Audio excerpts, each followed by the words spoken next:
Are you pulling your hair out sometimes? Do you ever feel like your teenager is speaking a different language? One day they're your sweet kid, the next a storm cloud. It's a common story, folks. I hear it every single day from parents just like you. You worry if you're doing it right, if you're messing up. These are tough moments, no doubt about it. But understand this. These moments are also opportunities. It's a call to action for connection. Now, some parents think the best relationships are built when everything is calm, when the sun is shining and everyone's getting along. Let me tell you, that's just not the whole truth. Easy times are nice, sure, but they don't forge steel. Real, lasting bonds, the kind that stand the test of time, are often built in the trenches during the difficult seasons. It's when things get tough that you truly see what your relationship is made of. And it's when you have the chance to make it even stronger. Think about it. When do you really get to know someone? Is it when everything is going perfectly smoothly? Or is it when you face a challenge together? It's during the struggles, the disagreements, the misunderstandings.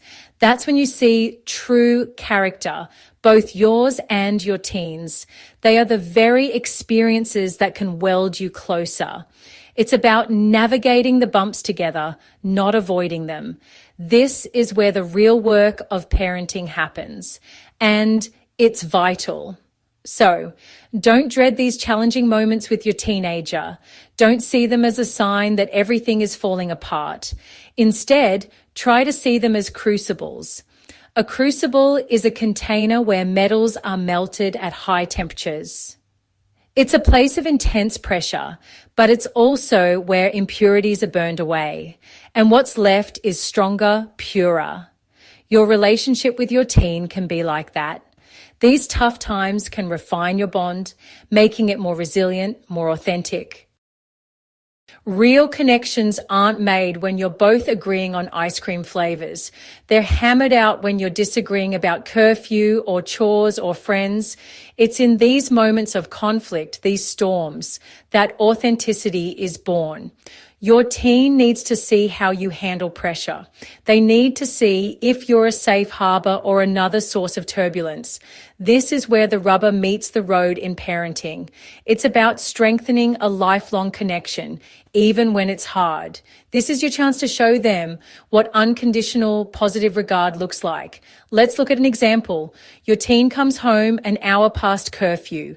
Your first instinct might be to yell to ground them for a month. Anger flares up, right? That's natural. But what if, instead of retaliating with your own anger, you took a breath? What if you said, I was worried. We need to talk about this when we're both calm. This doesn't mean you don't address the broken rule. It means you choose connection over conflict in that initial heated moment. You're showing them how to manage big emotions, a lesson they desperately need to learn, and you're the teacher. When you respond with empathy, even when you're upset, you're building a bridge. You're saying, I see you, I hear you, even if I don't agree with your actions. This is vastly different from meeting their anger with your own. That just escalates things, pushes them further away. Empathy says we're on the same team even when we disagree. It shows them that your love isn't conditional on their perfect behavior. This is how trust is built, layer by layer, especially during tough times. You are modeling emotional intelligence in real time. So when conflict arises, and it will, see it as an invitation to connect on a deeper level. It's a chance to show your teen that your relationship is strong enough to handle dissent, that it's a safe space for them to express themselves, even their frustrations. These aren't battles to be won or lost. They are opportunities to understand each other better. And that understanding, forged in the heat of difficulty, is priceless. It's the bedrock of a bond that will last far beyond the teenage years. Now let's talk about boundaries, because teens need them. They crave structure even when they push against it. But rigid, unyielding rules often lead to rebellion, not respect. The goal is to set boundaries that guide, not just restrict. This is where structured flexibility comes in. It means having clear rules, yes, but also having some give, some room for negotiation, for earned trust, for acknowledging their growing maturity. Think of it as a sturdy fence with a gate, not a brick wall. This approach teaches them responsibility and decision-making. Structured flexibility might mean the base curfew is 10 p.m. on a school night. But if there's a special occasion, or if they've shown consistent responsibility, perhaps that curfew can be discussed, maybe extended slightly. It's about teaching them that responsibility earns privileges. This involves communication, not just dictation. You're showing them that rules can be reasonable and adaptable. This fosters cooperation rather than constant confrontation. They learn that their voice can be heard even within established limits. Another powerful tool is preset negotiation. This means you discuss rules and consequences before they're broken. Sit down with your teen during a calm moment. Talk about expectations for things like screen time, chores, or social outings. Involve them in the conversation. Ask for their input. What do they think is fair? What consequences make sense to them? When they have a voice in setting the rules, they're more likely to respect them. Testing limits is a normal part of teen development. It is not a personal attack on you. It is not a sign that you have failed as a parent. They are biologically wired to push for independence, to figure out who they are. Part of that process involves seeing where the lines are drawn.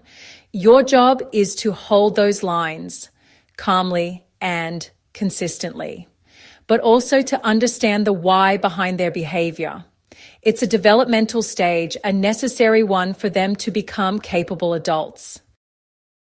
So what's the bottom line here? Stay calm, stay consistent.